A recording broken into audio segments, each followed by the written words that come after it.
ચાલો, કેમ છો વિદ્યાર્થી મિત્રો? તમે લોકો બધાય મજામાં છો ને? તો આજે આપણે પ્રકરણ 4.2 દાખલા નંબર 1 છે એ ગણીશું. દાખલાની રકમ આપી છે કે નોટબુકની કિંમત પેનની કિંમત કરતા બમણી છે. આ વિધાનને દ્વિચલ સુરેખ સમીકરણની અંદર તમારે દર્શાવવાનું છે. તો કેવી રીતે આવશે દાખલો? જો આપણે ધારવાનું પડશે કે આની કિંમત તો આપણે ખ્યાલ નથી, તો નોટબુકની કિંમત માટે આપણે x ધારશું અને પેનની કિંમત માટે આપણે શું ધારશું? y ધારશું. જો અહીંયા સહેજાની વાત કરી દો. જો પહેલા તો એક આપણે આની સ્પષ્ટતા કરી દઉં. દ્વિચલ સુરેખ સમીકરણ, બરાબર છે. હવે જો અહીંયા શબ્દ જ વેક્ટર છે દ્વિચલ. દ્વિચલ એટલે જો દ્વિ અને પછી કયું આપ્યું છે દ્વિ, પછી ચલ. દ્વિ એટલે ચલ, દ્વિ એટલે બે, ચલ એટલે આપણે જે કહીએ છીએ x y એ બધાય એબીસીડી ના જ અક્ષરો. એટલે કે તમે એવું સમીકરણ બનાવો એની અંદર કેટલા ચલ હોય? બે ચલ હોય. એને કહેવાય છે દ્વિચલ. જો દ્વિ એટલે બે, ચલ એટલે તમે એબીસીડી માંથી જે અક્ષર લેશો a b c d x y z એમાંથી કોઈ પણ બે ચલ એટલે ચલ કહેવાય. એનાથી જે સમીકરણ બને અને એ સમીકરણનો પછી તમે ઉકેલ મેળવો, અગાઉના ધોરણની અંદર આવશે, તો એ સમીકરણ દ્વિચલ સમીકરણ કહેવાય. અને પછી જો એનો ઉકેલ જો સીધી રેખાઓ હોય બે ચલની, તો એના સુરેખ સમીકરણની વાત છે. અત્યારે આપણે માત્ર સમીકરણ બારામાં જ વાત કરવાના છીએ, એટલે બીજી કોઈ વાત કરતા નથી. એટલે હવે તમને ખ્યાલ આવી ગયો છે કે દ્વિચલ સુરેખ સમીકરણ શું, કે આ જે સમીકરણ છે દ્વિચલ સમીકરણ બનાવવાનું છે. ચાલો, તો આપણે બે ચલનો ઉપયોગ કરશું. કેટલા ચલનો ઉપયોગ કરવાના છે? બે ચલ. અને બે ચલમાં ક્યાં છે? આપણે એક x લેશું અને બીજો કયો લેશું? y.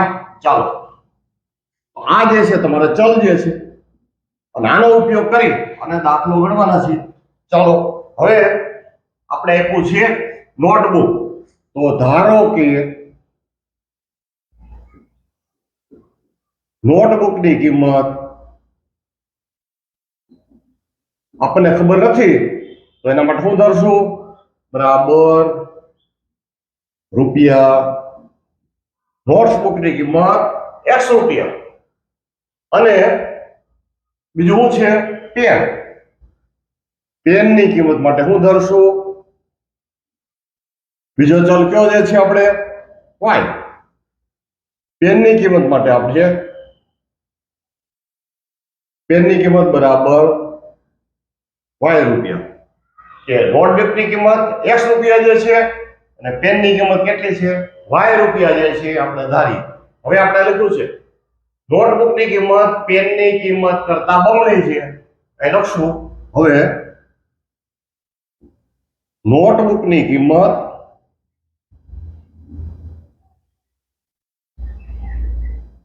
કોની કરતા? પેનની કિંમત કરતા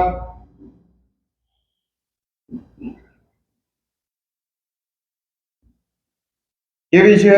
બમણી જે છે. એટલે કે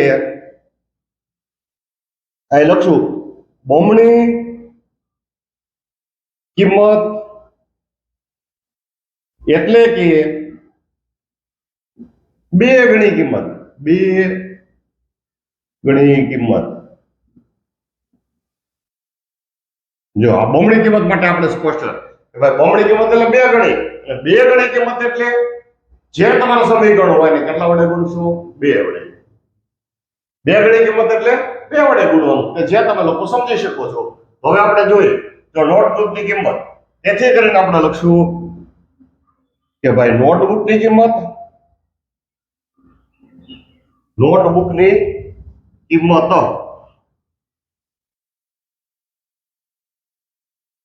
બરાબર પેનની કિંમત બરાબર પેનની કિંમત. જો બરાબર જો ધ્યાન રાખજો, આ તમારા સમીકરણો છે. હવે નોટબુકની કિંમત કેટલી છે? પેનની કિંમત કરતા કેટલી છે? બમણી જે છે. એટલે નોટની કિંમત બરાબર આપણે એક કામ કરીએ, અહીંયા લખશું બે ગણી 2 ગણી નોટબુકની કિંમત પેનની કિંમત કરતા 2 ગણી છે. 2 ગણી પેનની કિંમત. ચાલો હવાના આધાર બહુ સરળ. જો નોટબુકની કિંમત માટે કેવું ધાર્યું છે? નોટબુકની કિંમત માટે તમે જોશો x, એટલે જ્યાં નોટબુકની કિંમત છે ત્યાં હું x લખીશ. બરાબર ના હું લખશું બરાબર. પેનની કિંમત છે કેટલા એના માટે હું ધાર્યું છે y. 2 ગણી એટલે હું 2 વડે તમારે ગુણવાના.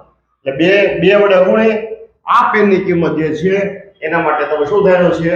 y ધાર્યું છે. હવે આનું સાદુરૂપ દો તો x બરાબર 2 ગુણ્યા y એટલે શું આવશે? 2y. હવે તમારે અહીંયા જો સુરેખ સમીકરણ સ્વરૂપ છે. સુરેખ સમીકરણ સ્વરૂપ માટે આ સમીકરણને દર્શાવવું છે. જો તો આ તમે યાદ રાખજો. કયું યાદ રાખશો? અહીંયા જે લખ્યું છે કે જે સમીકરણને x + by + c બરાબર 0 સ્વરૂપમાં દર્શાવી શકાય એને દ્વિચલ સુરેખ સમીકરણ કહે છે. એટલે ટૂંકમાં આ જે તમે સમીકરણો લખશો આ 2y ને આપણે આ બાજુ લઈ લો એટલે આ પ્રકારનું તમે સ્વરૂપ કહેવાય. જો એ પણ તમને સમજાવું છું. જો અહીંયા આવશે શું છે? આ 2 જમણી બાજુ છે. જો આ ડાબી બાજુ, આ જમણી બાજુ. તો જમણી બાજુ એટલે તમે આ બાજુ લઈ લો ડાબી બાજુ તો નિશાની ફરશે. શું છે? x - 2y બરાબર 0. જો આ પ્રકારનું તમારે સ્વરૂપ થઈ ગયું. સમજ્યા? જો આને x કહેવાય અને bx કહેવાય અને c. છતાં તમને અહીંયા સમજાવી દઉં. જો તમારે સ્વરૂપ આવું જે છે અહીંયા x + b y + c બરાબર 0. આ તમારે સુરેખ દ્વિચલ સમીકરણનું આ જે છે તમારે આ પ્રકારનું સ્વરૂપ છે. x + by + c બરાબર 0 એ દ્વિચલ સુરેખ સમીકરણનું આ તમારે સ્વરૂપ છે. ખ્યાલ આવ્યો? તો હવે તમે જો આને નીચે મૂકી દો. તો આ x પછી y ને એટલે 2y, c તમારે આપ્યો નથી અને બરાબર 0. વત્તા 0 કરો તો કરે, ન કરો તો કઈ જરૂર નથી. તો આ પ્રકારનું સ્વરૂપ છે. એટલે ટૂંકમાં હું એમ કહેવા માંગતો હતો કે આ 2y ને આપણે આ બાજુ લઈ બરાબર પછી તમારે 0 આવી જાય તો તમારે દ્વિચલ સુરેખ સમીકરણ સ્વરૂપે દર્શાવ્યું જે છે એમ કહેવાય. એટલે આ પ્રકારના તમારો દાખલો આવે ત્યારે તમારે કોઈ ભૂલ ન થવો જોઈએ. અને આ જે યાદ રાખ્યું જે છે નોટબુકમાં તો માર્ક કરી લેજો અને તમે લોકો સરસ રીતે આ પ્રકારના સમીકરણ વાળા દાખલા આવે તો અવશ્ય તમે લોકો ગણજો. ચાલો આ દાખલો પૂર્ણ કરું છું. તમારી સાથે અભ્યાસ કરતા તમારા મિત્રો, તમારા સહાધ્યાયીઓ એને આ દાખલો શેર કરો અને મારી ચેનલ મેસવી જોશી દાદાને સબસ્ક્રાઇબ કરવાનું ભૂલશો નહીં. ચાલો આવજો.